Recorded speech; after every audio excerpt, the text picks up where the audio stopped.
Okay, so it's March Madness time, and this century's old debate, a tournament versus a ranking and selection system like they use in the NCAA football system. Now, there's crying on both sides. Teams getting snubbed. The season doesn't matter. The best team didn't win.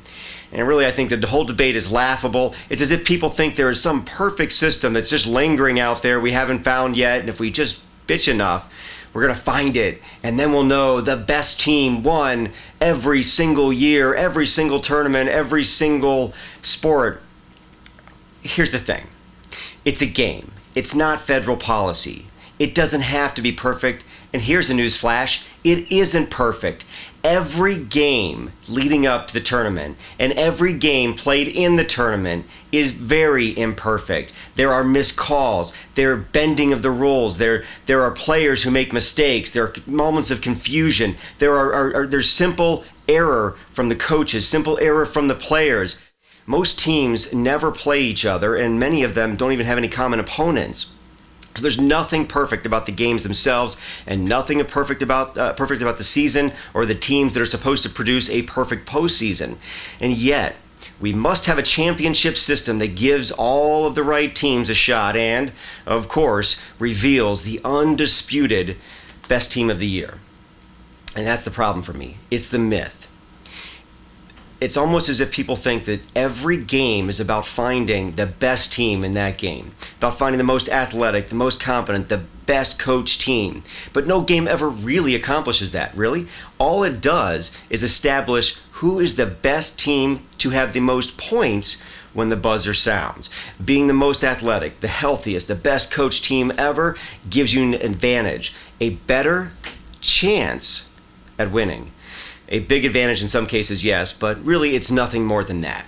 It is impossible to know who is the true best team in any sport in any year unless the team simply is the best team because they won. They won the game. They won the tournament. They won the championship. Sports are so much more fun for me when you can just set up some rules, a basic system, and let them play. Let them struggle. Let them overcome adversity, inferiorities. Let them get treated badly by the rules and battle back. If they lose, they're going to be back. They're going to fight. And if you win, well, we'll call you the best. We'll call you the champion, and we'll call you the best in the world. That's the way it should work, and that's what's fun. Let me know your thoughts. Mike at GameDayBattle.com. Mike at GameDayBattle.com. I'm out.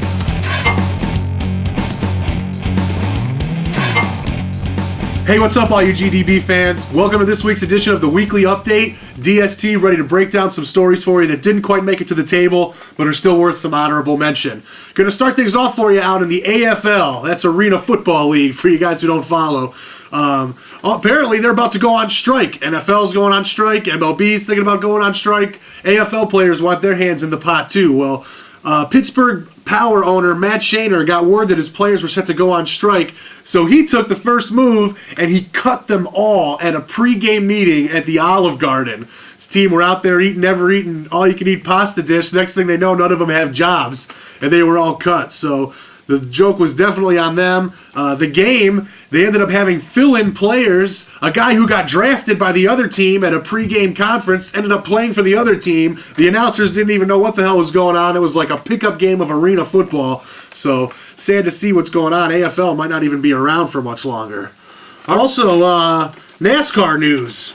Dodge unveiled its new Charger body style that will debut in the 2013 season. Now, I'm not a Team Dodge fan or anything like that, but I do love the Dodge Charger, and I do think that this body style is awesome for NASCAR, and it's nice to see them taking some steps to futurize their car a little bit since we're not seeing too many Car of the Future races. So a little news out of NASCAR for you right there. And finally, breaking news, one of my sources, Brett Finnegan, has just told me that finally The Rock has come back to Cleveland, Ohio, and that Cleveland has broke the record for most fans at any WWE Raw event in history.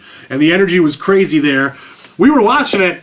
Not a lot of wrestling going on right there. They actually break into the matches from commercials now, and it was just a giant soap opera. I think Shawn Michaels and Undertaker made out or something like that. It was pretty sad, but if you still watch wrestling, I'm sure you enjoyed it. I enjoy anything that goes on downtown in that Cleveland area, so it's nice to see us getting some big venues, and The Rock we're about to rewind this on DVR and check it out. So that's all for the weekly update. If you got any funny stories or just want to hit me up, dst@gamedaybattle.com, or you can hit me up on that Facebook page. Make sure you guys spread the word, get us some likes. DST out. All right, well, let's Kick off that Final Four action, Brett. Hit it home. All right, the Final Four. From the South, I have Kentucky, and from the West, I have Louisville. The winner of that, going on to the national championship, is Kentucky. Ooh, that was a tough pick. All right. Going on from the we're doing all Final Four. We're doing all Final Four. Is this what we're doing? Call your bookies. Final Four action, DSD style. From the South, I got Kentucky. From the West, I'm doing a last-minute change. Oh. Hold it! I'm taking Michigan State out, and I'm putting Missouri into the Final Four. Because everybody was hating on my Michigan State pick, so you guys scared me away from it. Kentucky, Missouri, I got Kentucky going. Doesn't matter, Mizzou, just one extra win for you. And from the East, I got Syracuse going against Kansas from the Midwest. And I got Syracuse going on to the championship versus Kentucky, and Kentucky takes the dance. Damn, that was a tough pick. Yeah. Oh, you got Syracuse in there. That's something. Yeah. All right, Ramon. I'm going to go back to finish my bracket, actually. Because I only got the South and the West. I didn't get the East done. Thanks, Dale. Way to do your homework, man. All right, I had Ohio State and Kansas. I have Ohio State beating Kansas going to the championship. Kentucky versus Ohio State. It is Ohio State's year. No Championship. Way. No way. Championship. They're just holding back right now. They're just holding back. They're holding back. Many of these. Yes. I went before you did the East and the West? Yeah, you really did. Oh, but man. We rolled. Right on, dude. All right. Hey, Ramon, OSU, you can Buckeyes. You can now, Ramon. I'll rock up on that. Dude, I'll rock up on that too, man. Buckeyes for Step sure. down. Sorry, dude. Stepping on a I will be dick. rocking on that. It's all right, dude. All right, my You're final excited. four. Yeah. From the South, I got Kentucky. From the West, I have Florida. Kentucky moving into the finals. In the East, I got Syracuse. In the Midwest, Kansas, with Syracuse beating out Kansas. And in the championship versus Kentucky, I have Syracuse, with Kentucky taking it all. All right. All right, let's look at the Final Four. The real Final Four, which is going to be Kentucky, Louisville, Syracuse, Kansas. And Kentucky takes down Louisville, moves on. And then Syracuse and Kansas. Kansas moves on. Kentucky, Kansas. Somebody with a K wins that one. Oh, it's Kentucky. Okay. So I had the easy pick too. Are we unanimous? We are unanimous on Kentucky going all the way, and you know why? Because it's a safe pick, and you're a fool not to take them. Well, They make it. he took Ohio State, right? So Oh wait. three to The reasonable people here took Kansas. Yes. Like I said, a fool not to take them, and there's a fool. But you don't have to wait till the 15th for sports action, because free agency starts in exactly 45 minutes. Oh yeah. Oh yeah. I'm ready for some free agency. Dale's excited about free agency. Let's do it. It's like Christmas. It is kind of like Christmas, except Better than Christmas. we don't get gifts. We don't get gifts in free agency. I'm 30. I don't get gifts anymore on Christmas anyways. This is what it's all about. Sweet. So the Browns are looking to free agency. We have a few less quarterbacks on the table. RG3 is gone. And before we get into the free agency talk, let's start off with RG3. Was he worth a first rounder next year, a first rounder the year after that, and a second rounder plus the first rounder this year? So basically you're moving up for 2 years without a first rounder and then a second rounder. No matter what he does, is the guy worth it? Dale. Hell no. I think they overpaid crazy. Washington, their owner, anybody? What is his name? Dan Snyder or something over there? I think his name is Complete Idiot. He's the guy that paid like $100 billion to fucking sign Albert Hainsworth. How'd that work out for you?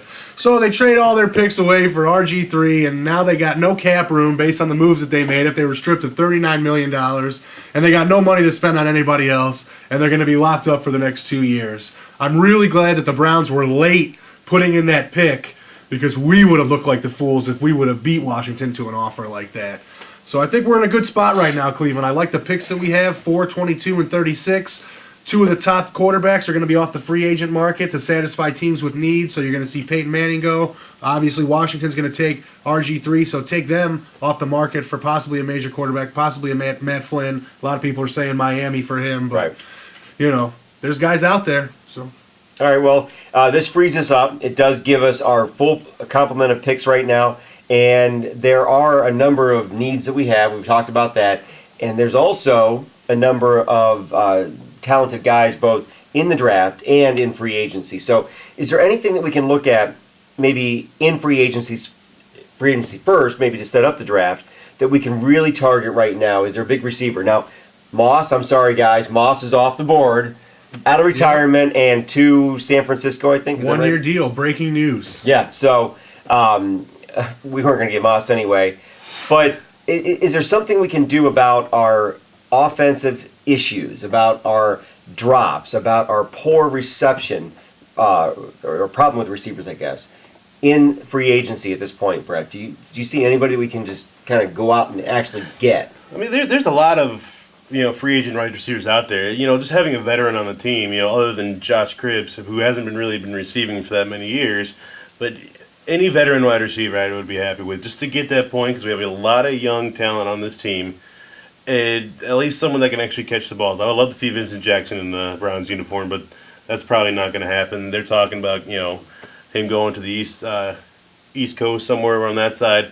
But I'd really like to see a veteran wide receiver, someone that's played in a couple years in this league, and can actually catch a ball. So it really doesn't come down to one big name. I mean, there's a lot of big names out there, and if we can do the deals right, I think we can land somebody like that.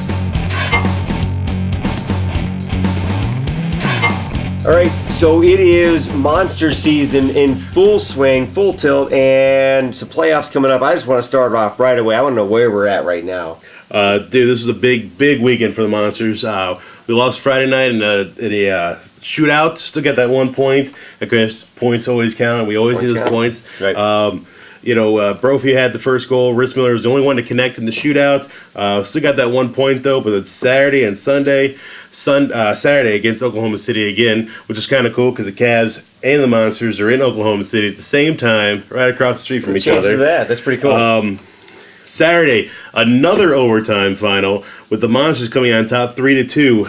Vander Gulick had his goal. Brophy and Malone scoring the overtime goal with only 3 minutes 30 seconds into the overtime. So get that overtime over and done with. Get those 2 points. Knock it out.